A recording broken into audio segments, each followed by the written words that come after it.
Okay. இந்த காலை வேளையிலே வந்திருக்கும் அனைவரையும் வருக வருக என வரவேற்று, இன்னைக்கு பதிவ நம்ம தொடங்கலாம்.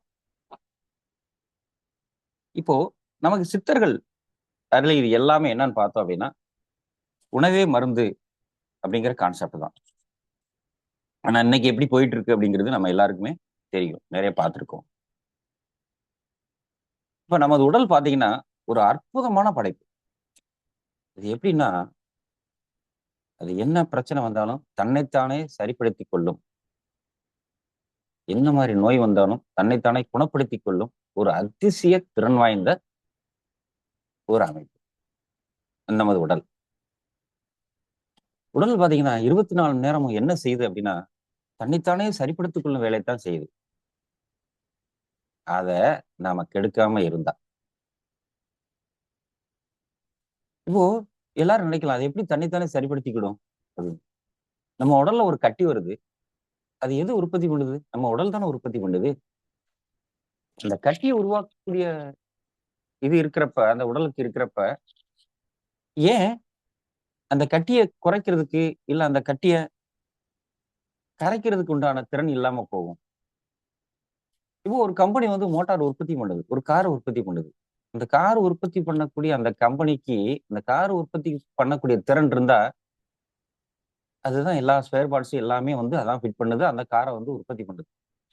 அப்படி பண்ணக்கூடிய கம்பெனிக்கு அந்த கார சரி பண்ணதுக்கு எப்படி தெரியாம இருக்கு?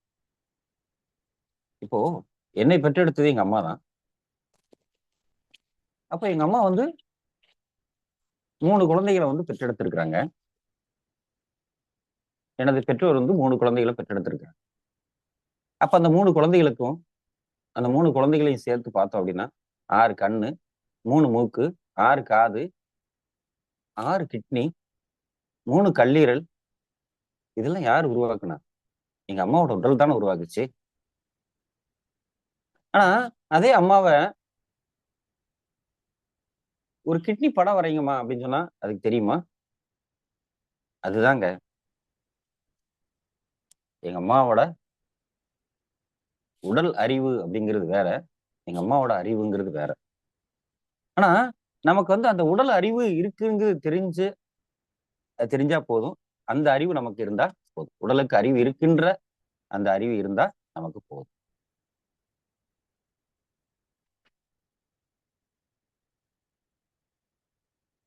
இப்போ உடல் சில பிரச்சனைகள சந்திக்குது அப்படின்னா, பொதுவா ஒரு 4 விஷயம் தாங்க. அது என்னங்கிறத இன்னைக்கு தெரிஞ்சுக்கலாம். இப்போ நம்ம ரத்தத்தில் ஒரு பொருள்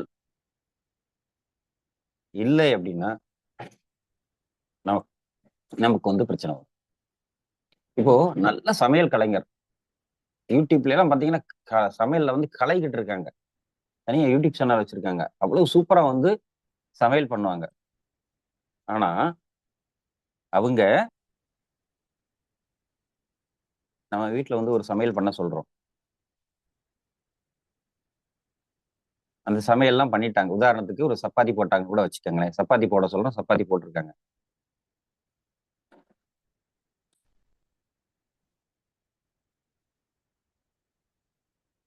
அப்போ சாரி ஒரு ஃபோன் வந்துச்சு.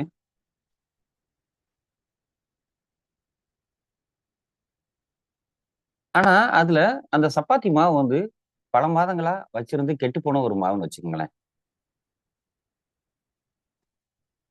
ஆனா, அத வச்சு சப்பாத்தி போட்டாங்கன்னா, எல்லாருக்கும் குடுக்குறாங்க. பெரிய சமையல் கலைஞர் தான். ஆனா என்ன ஆகும்? அது எது? அது கம்ப்ளீட்டா எந்த விதமான ருசி இருக்காது. நல்லாவும் இல்ல. "ஐயய்ய! என்ன இப்படி பண்ணியிருக்கீங்கம்பாங்க." என்ன அப்படின்னா, அப்போ நான் அப்பயே சொன்ன மாரி, அந்த சமையல் ரூம்ல ஒரு பொருள் கெட்டு போச்சு. அப்படின்றப்ப அத வச்சு சமையல் பண்றப்ப, அந்த உணவு வந்து கெட்டு போச்சு. இப்போ ஒரு பொருள் ரத்தத்துல கெட்டு போச்சுன்னா, நமக்கு பிரச்சனை வரும். ஒரு பொருள் ரத்தத்துல இல்ல அப்படின்னாலும் பிரச்சனை வரும். இப்ப அதையே கூட உதாரணம் எடுத்துக்கலாம். பெரிய சமையல் கலைஞர் தான். சாம்பார் வைக்க சொல்றோம், சாப்பாடு பொங்க சொல்றோம். ஆனா எல்லா பொருளும் இருக்கு. ஒரு சாம்பார் வைக்கிறதுக்கு உண்டான எல்லாமே இருக்குது. காய்கறிகள் அது இதுன்னு எல்லாமே இருக்குது. மசாலா இருக்கு, எல்லாமே இருக்குது. ஆனா அங்க உப்பு இல்ல. அவங்க அந்த உப்பு இல்ல, வேற டைம் ஆச்சு சமையல் பண்ணிட்டாங்க. ஆனா என்ன ஆகும்?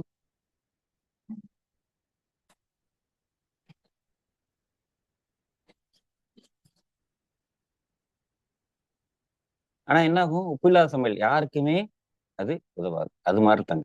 இந்த ரத்தத்துல ஒரு பொருள் இல்ல அப்படின்னாலும் நமக்கு உடல்ல பிரச்சனை வரும். அப்போ 2 விஷயம். ஒண்ணு 2 விஷயம் பார்த்தாச்சு. ஒண்ணு ஒரு ரத்தத்துல ஒரு பொருள் கெட்டு போயிருந்தாலும் நம்ம உடல் வந்து பிரச்சனையை சந்திக்கும். ரத்தத்துல அதற்கு தேவையான ஒரு பொருள் இல்லைனாலும் நம்ம உடல் பிரச்சனையை சந்திக்கும்.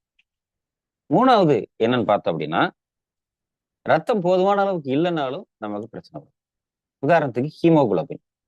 இப்போ ஆண்களுக்குன்னு எடுத்துக்கிட்டோம் அப்படின்னா 14 to 18 இருக்கணும் ஹீமோகுளோபின் அளவு. பெண்களுக்குன்னு எடுத்துட்டோம்னா 12 to 16 இருக்கணும். இந்த அளவு இல்லைனாலும் நமக்கு பிரச்சனை. 4வது பாத்தீங்கன்னா செல்லுக்கு அறிவு கெட்டு போனார். அப்படி இருந்தாலும் நமக்கு வந்து உடலுக்கு வந்து பிரச்சனை வரும். அது எப்படிங்கிறத பார்ப்போம். செல்லுக்கு எப்படி அறிவு கெட்டு போறது நம்ம பார்க்கலாம். இப்போ நமது உடல் அமைப்பு எப்படி இருக்குன்னு பார்த்தோம்னா, கோடிக்கணக்கான செல்களோட கூட்டமைப்பு திசுக்கள்னு சொல்றோம். அந்த கோடிக்கணக்கான திசுக்களோட கூட்டமைப்பு தான் ஆர்கன்ஸ், உறுப்புகள். அந்த உறுப்புகளோட கூட்டமைப்பு தான் நம்ம வந்து நிறைய பிரிச்சிருக்கோம், மண்டலங்களா பிரிச்சிருக்கோம். நரம்பு மண்டலம், ரத்த ஓட்ட மண்டலம், சுவாச மண்டலம், ஜீரண மண்டலம், இனப்பெருக்க மண்டலம் அப்படின்னு நிறைய மண்டலங்களா பிரிச்சு. அந்த மண்டலங்களோட கூட்டமைப்பு தான் முழு மனிதன், நமது முழு உடல். இப்ப தனியா வந்து பாத்தீங்கன்னா கண்ணு, காது, மூக்கு பார்க்கறது தாங்க இருக்கு. ஆனா அது தனியான இது கிடையாது. அது வந்து ஒரு செல்களோட கூட்டமைப்பு தான். இப்போ உதாரணத்துக்கு புரியறதுக்கு மாதிரி சொல்றோம் அப்படின்னா, இப்ப களிமண், களிமண்ல ஒரு என்ன செஞ்சிருக்கோம், ஒரு பொம்மை செஞ்சு வச்சிருக்கோம். அதுல கண்ணு, காது, மூக்கு எல்லாமே வச்சிருக்கோம். அது திரும்ப நம்ம உடைச்சு எடுத்து போட்டோம். அது என்ன சொல்றோம்? களிமண் தான் சொல்றோம். அதை உருவமா செஞ்சு வச்ச உடனே அது ஒரு பொம்மை, அது மூக்கு இருக்கு, கண்ணு இருக்கு, காது இருக்குன்னு சொல்றோம். ஆனா அதை உடைச்சு போட்டா களிமண் தான். அப்போ அது மாதிரி தாங்க இந்த செல்கள் எல்லாம் சேர்ந்துதான் நமக்கு ஒரு ஒரு முழு வடிவத்தை கொடுத்திருக்கு.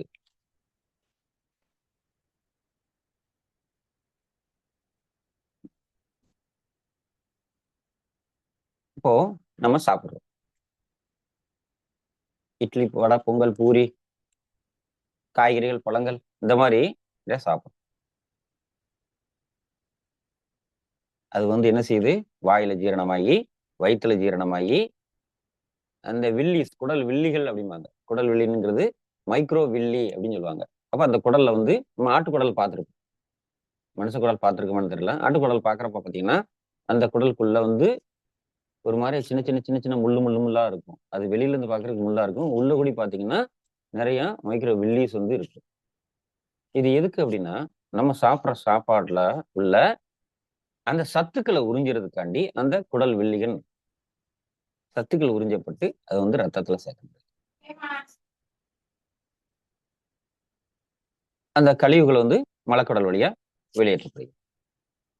இப்ப நம்ம சாப்பிட்ற சாப்பாடு, காய்கறிகள், பழங்கள் நமது குடலை வந்து நம்ம பார்க்கறதுக்கு சாப்பாடா தான் தெரியும். அதுவும் இட்லியா தெரியும், வடையா தெரியும், பூரியா தெரியும், பொங்கலா தெரியும், காய்கறிகளா தெரியும், பழங்களா தெரியும்.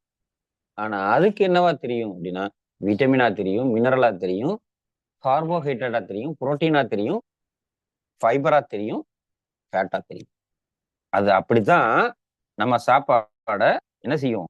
அதை உறிஞ்சி எல்லாமே இந்த மாதிரி சத்துக்களா பிரிச்சு எல்லா செல்களுக்கும், எல்லா உறுப்புகளுக்கும் ரத்தத்தின் மூலமாக அனுப்பி வைக்கப்படும். அதாவது ஒரு செல்லு இருக்கு. அத வந்து ஒரு வீடா வந்து நீங்க ஒரு கற்பனை பண்ணிக்கங்க. ரத்தத்துல பாத்தீங்கன்னா 500க்கும் மேற்பட்ட பொருள் இருக்கு. எந்த மாதிரி இருக்குன்னு பாத்தீங்கன்னா, vitamin A, C, E, K, B1, B2, C அந்த மாதிரி விட்டமின் டி, இந்த மாதிரி பாத்தீங்கன்னா zinc, copper, potassium, sodium, phosphorus, magnesium, calcium, amino acids, fibre, fat இந்த மாதிரி பாத்தீங்கன்னா 500க்கு மேற்பட்ட பொருள், அயன், சுக்ரோஸ், ஃப்ரக்டோஸ், அந்த மாதிரி சர்க்கரையும், இந்த மாதிரி 500க்கு மேற்பட்ட பொருள் வந்து ரத்தத்தில். இந்த செல் என்ன செய்யும்னா, நமக்கு தேவையான சில பொருள் ரத்தத்தில் இருக்கான்னு பார்க்கும்.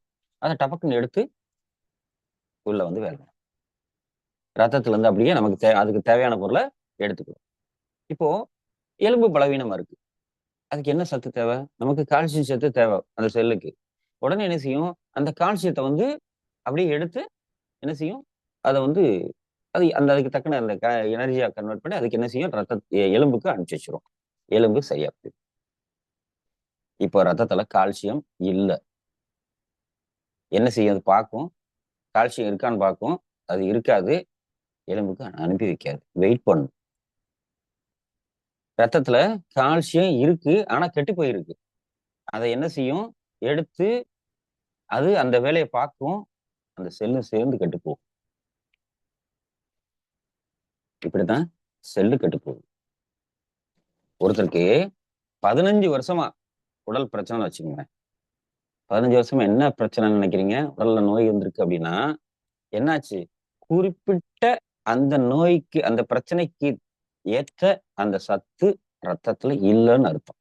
இல்ல ரத்தத்துல கெட்டு போயிருக்குன்னு அர்த்தம். இல்ல ரத்தம் கம்மியா இருக்குன்னு அர்த்தம். இப்போ அந்த செல்லு 15 வருஷமா வெயிட் பண்ணிக்கிட்டு இருக்கு அந்த சத்துக்காண்டி. நீங்க கொடுத்துருந்தீங்கன்னா அதை அப்படியே எடுத்து அந்த பிரச்சனையை சரி பண்ணி விட்டுரும். இல்லையா, அந்த கெட்டு போன பொருளை எடுத்துட்டு நல்ல பொருளை உள்ள வச்சீங்க அப்படின்னா அதை எடுத்து அந்த பிரச்சனையை சரி பண்ணி விட்டுரும். உதாரணத்துக்கு கோதுமை மாவு சமையல் ரொம்ப எடுத்துக்கிடுவோம். கோதுமை மாவு கெட்டு போய் கிடக்கு, அதை எடுத்துட்டு நல்ல கோதுமை மாவு உள்ள வச்சோம்னா நமக்கு உணவு நல்ல உணவா கிடைக்கும். அவ்வளவுதான். அப்போ அந்த பிளட்ல இருக்க அந்த 500க்கு மேற்பட்ட பொருள்ல அதுக்கு 10 பொருள் தேவைன்னா அந்த 10 பொருள் நல்ல பொருளா இருக்கணும், அந்த பொருள் இருக்கணும். அப்படி இருந்துச்சுன்னா உடல் அந்த பிரச்சனையை சரி பண்ணி விடும். உதாரணத்துக்கு கண்ணுல பிரச்சனை, அந்த கண்ணுக்கு தேவையான அந்த சத்து பிளட்ல இருந்துச்சுன்னா அதை உறிஞ்சி எடுத்து கண்ணுக்கு கொடுத்துரும், கண்ணு பிரச்சனை சரியா போயிடும். தோல்ல பிரச்சனை, தோலுக்கு தேவையான அந்த விட்டமின் இ இருந்துச்சு அப்படின்னா எடுத்து கொடுத்துச்சுன்னா தோல் பிரச்சனை சரியா போயிடும். இப்படித்தான். அப்போ இதுல வந்து நம்ம என்ன தெரிஞ்சுக்கிறோம் அப்படின்னா, நமக்கு தேவையான சத்துக்கள் அந்த ரத்தத்துல முழுமையா இருந்துச்சு அப்படின்னா அந்த செல்லு வந்து அதை எடுத்து அந்த இதை சரி பண்ணி விட்டு. இப்போ செல்லை வந்து ஜூம் பண்ணி பார்த்தோம் அப்படின்னா அது ரொம்ப அதிசயமா இருக்கும். என்ன அப்படின்னா அதுக்குள்ள அவ்வளவு சத்துக்கள் இருக்கும், அவ்வளவு வேலைகள் நடக்கும். என்ன மாதிரியான வேலைகள் நடக்கும் அப்படின்னு பாத்தீங்கன்னா, செல்லுக்குள்ள ஒரு அடுப்பு இருக்கு, அது எரிக்குது. என்ன அடுப்பு இருக்கு அப்படின்னு பார்த்தோம்னா, மைட்டோகாண்ட்ரியா அப்படிங்கிற அடுப்பு ஒவ்வொரு செல்லுக்குள்ளயும் இருக்கு. அந்த மைட்டோகாண்ட்ரியான்ற அடுப்புல எரிக்கிறதுக்கு உண்டான எரிபொருள் தான் நம்ம சர்க்கரை, ரத்தத்தில் உள்ள சர்க்கரை. இந்த சர்க்கரையை வச்சு எரிக்கும். ஒரு பொருள் எரியணும்னா என்ன செய்யணும், அங்க என்ன செய்ய தேவை, ஆக்சிஜன் தேவை. நம்ம சுவாசம் மூலமா கிடைக்கக்கூடிய ஆக்சிஜன் தான் அதுக்கு வந்து அந்த எரிக்கக்கூடிய அங்க தேவைப்படுற ஆக்சிஜன். அதை வச்சு அந்த மைட்டோகாண்ட்ரியான்ற அடுப்புல சர்க்கரைன்ற எரிபொருளை வச்சு இந்த எரிக்கிறப்ப எனர்ஜி வெளிப்படும், சக்தி வெளிப்படும். ஒரு பொருள் எரிச்சோம்னே சக்தி வெளிப்படுமா இல்லையா, அந்த ஹீட் ஓவர் ஆகும். அந்த இடத்துல ஹீட் ஓவர் ஆச்சுன்னா என்ன ஆகும், சக்தி வெளிப்படும், எனர்ஜி வெளிப்படும். அந்த எனர்ஜி தான் எல்லாத்துக்கும் நம்ம செல் வந்து அனுப்பும். அப்போ அந்த இடத்துல அதற்கு சரியான சத்து கிடைக்கல, அந்த வேலை நடக்குமா? அப்ப எரிக்கப்பட்டது போக அந்த கழிவு புகை, அதுக்கு பேர் தான் கார்பன் டை ஆக்சைடு. அதை வந்து என்ன செய்யுது, அதை வெளியேற்றிடுது.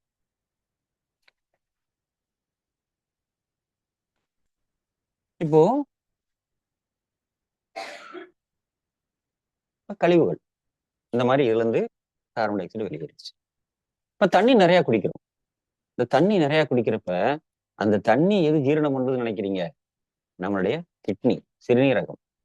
அந்த தண்ணி நம்ம எந்த தண்ணியா இருந்தாலும் பரவாயில்ல, நிறைய தண்ணி குடிக்க ஆரம்பிச்சிட்டாங்க வெளியில, எந்த தண்ணியா இருந்தாலும் நம்ம கிட்னி என்ன செய்யும், அதை ஃபில்டர் பண்ணி பிரிச்சு எடுத்து அதற்கு தேவையான சத்துக்கள் எடுத்துட்டு நச்சுக்களா இருந்தாலும் சரி, கழிவுகளா இருந்தாலும் சரி, அதை வெளியேற்ற பணியை செய்யுது. இப்போ கிட்னி அந்த வெளியேற்றக்கூடிய அந்த கழிவுக்கு தான் அது சிறுநீரா வெளியேற்றுது. இந்த கழிவு எல்லா செல்களுக்கும் போய் வந்த ஒரு கழிவு சிறுநீர். அந்த அதற்கு தேவையான செல்கள் வந்து அதை உறிஞ்சினது போக வெளிப்படக்கூடிய கழிவு தான் இந்த சிறுநீர். இப்ப எல்லா செல்களுக்கும் போய் வரும். அடுத்து பாத்தீங்கன்னா சுவாசம். இப்ப சுவாசத்தின் மூலமா கிடைக்கக்கூடிய ஆக்சிஜனை இந்த நுரையீரல் என்ன செய்யுது? அதை ஜீரணப்படுத்தி அதை கார்பன் டை ஆக்சைடா அந்த நுரையீரல் வெளியேற்றுது. அப்ப சுவாசம் மூலமா ஆக்சிஜன் உறிஞ்சப்பட்டு எல்லா செல்களுக்கும் அனுப்பி வைக்கப்பட்டு எல்லா செல்களும் கிடைக்கக்கூடிய கார்பன் டை ஆக்சைடை அது வெளியேற்று. அப்ப எல்லா செல்களோட கழிவு தான் அந்த கார்பன் டை ஆக்சைடு. அந்த நுரையீரல்ல அந்த காற்றோட ஜீரணம் அங்க நடக்குது. இப்ப குடல். இந்த குடல் வந்து ஒரு அற்புதமான படைப்பு.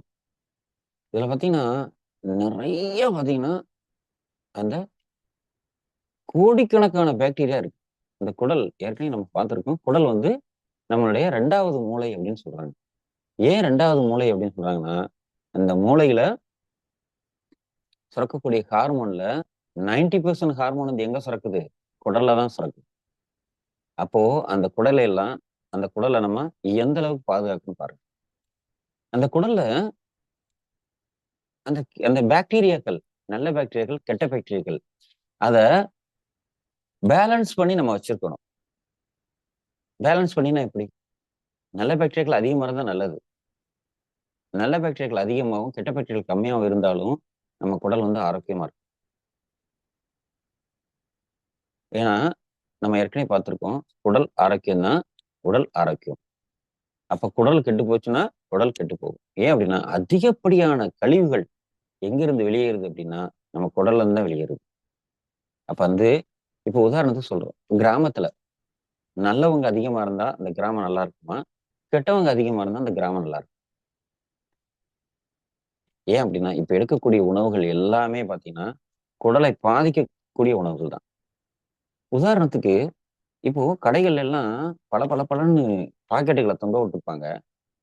அந்த பாக்கெட்டுகள் எல்லாம் பார்த்தீங்கன்னா, எப்படி தயாரிக்கிறாங்கன்னு பார்த்தீங்க. அது எப்படி வந்துச்சு அப்படின்னு பார்த்தீங்கன்னா, ஒரு புகையிலை தயாரிக்கக்கூடிய இப்போ ஒ புகைக்கக்கூடிய சிகரெட்டுன்னு வச்சுக்கங்களேன்.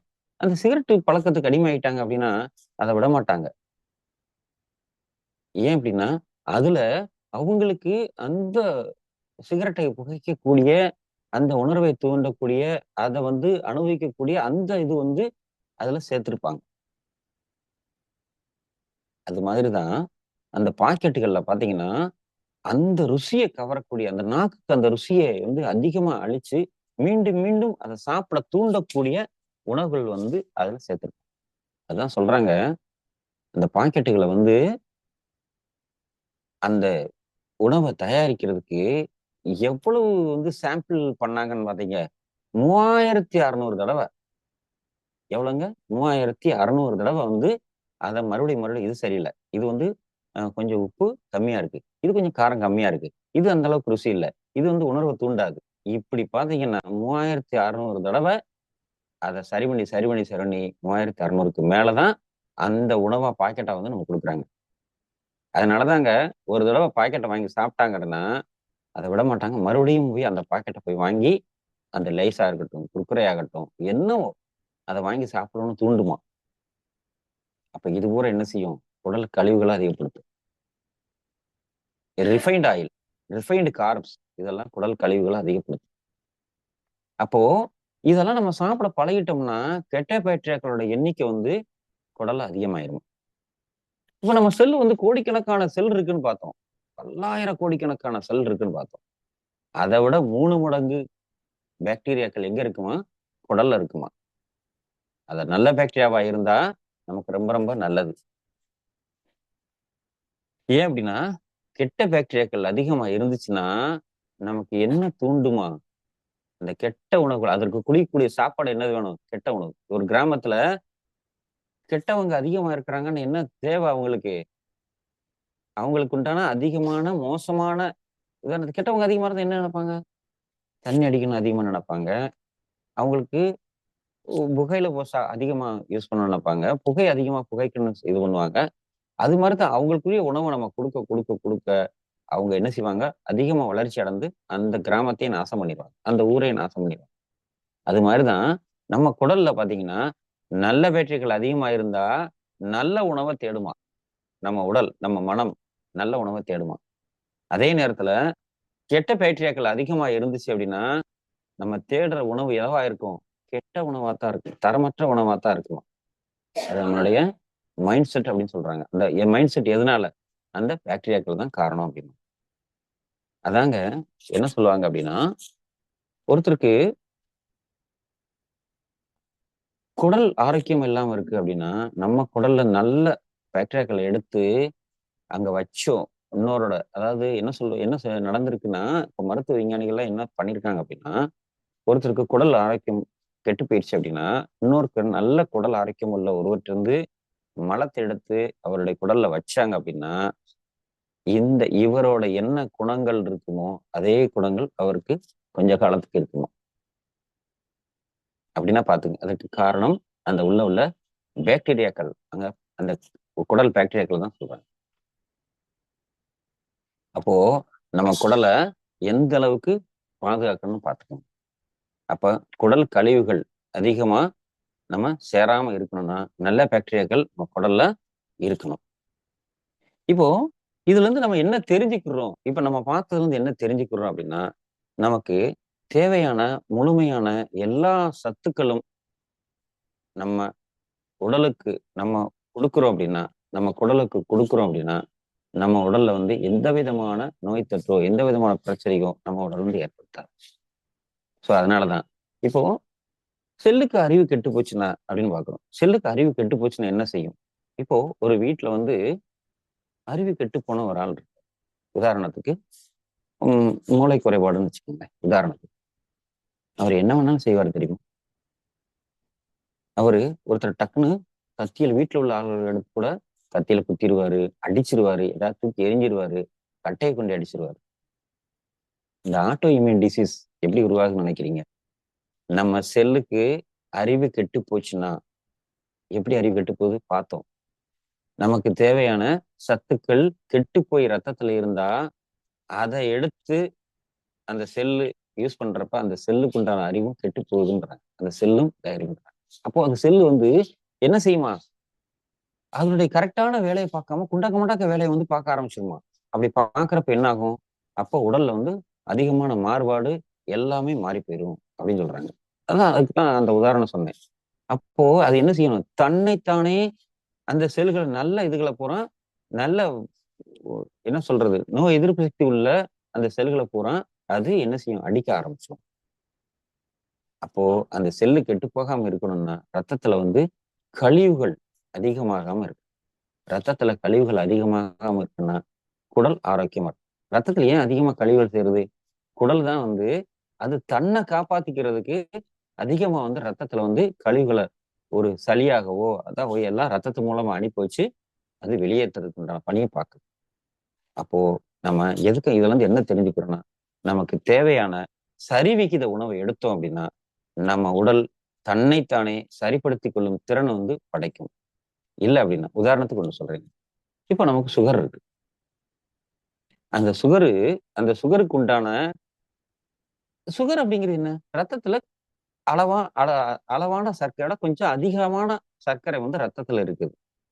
ஸோ அதுதாங்க நம்ம சுகர்ன்றோம். அதற்கு அதை சரிப்படுத்தக்கூடிய இதுகளை நம்ம கொடுத்தோம் அப்படின்னா ஆட்டோமேட்டிக்கா அந்த சுகரை குறைக்கக்கூடிய உணவுகள் நம்ம எடுத்தோம் அப்படின்னா ஆட்டோமேட்டிக்கா சுகர் பிளட்ல குறைஞ்சிரும். அதை விட்டுட்டு நாம என்ன செய்யறோம்? வெளியில மருந்துகளை கொடுத்து அதை கெடுக்கிறோம். நல்ல சர்க்கரையை அதிகமா இருந்த நல்ல சர்க்கரையை நாம என்ன செய்யறோம்? கெட்ட சர்க்கரையா மாத்துறோம். அந்த கெட்ட சர்க்கரையை எடுத்து அது என்ன செய்யும்? உள்ள அந்த வேலையை பார்க்கறப்ப அந்த செல்லும் சேர்ந்து கெட்டுக்கும். இப்படித்தான் ஒன்னொன்னுக்கும் ஒவ்வொன்றும் அந்த கெட்ட சத்துக்கள் அந்த மாதிரி அந்த கழிவுகள் கழிவான அந்த இது இப்போ கால்சியம் கெட்டு போயிடுச்சுன்னு அப்ப பார்த்தோம். அது மாதிரி அந்த கெட்டு போன சத்துக்கள் அந்த ரத்தத்துல அதிகமா ஆச்சு அப்படின்னா இந்த செல்லும் சேர்ந்து கெட்டு போயிடும். செல்லுக்கு அறிவும் கெட்டு போயிடும். அது அது குடும்பத்தில் உள்ளவங்களை சேர்த்து நம்ம அடிக்கிற மாதிரி அது என்ன செய்யும்? தன்னுடல் தாக்க நோய் அப்படின்னு சொல்லுவோம் பார்த்தீங்களா, ஆட்டோ இம்யூன் டிசீஸ். அது வந்து இந்த மாதிரி செஞ்சு இருக்க உடலை கெட்டு போவதற்கு காரணமா. அப்போ நாம சரிவிகித உணவு, சரிவிகித உணவுன்னு என்ன?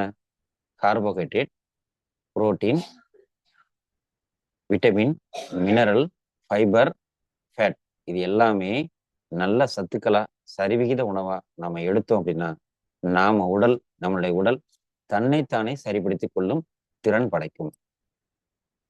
ஸோ அதனாலதான் இப்படிப்பட்ட பொருள் நம்மளுடைய மோதிக்கரில் இருக்கா? எல்லா சத்துக்களும் அடங்கிய பொருள் நம்ம மோதிக்கரில் இருக்கா? கண்டிப்பா இருக்குங்க. அத நாளை காலையில நாம வந்து முழுமையா நம்ம பார்ப்போம். இந்த வாய்ப்பளித்த அனைத்து நல்லவங்களுக்கும் நன்றி கூறி விடைபெறுகிறேன். நன்றி, வணக்கம். நாளை காலை 6:20 அது என்ன பொருள் அப்படிங்கிறத நம்ம விரிவா பார்ப்போம். Thank you very much. Thank you Ranjith. Thank you leaders.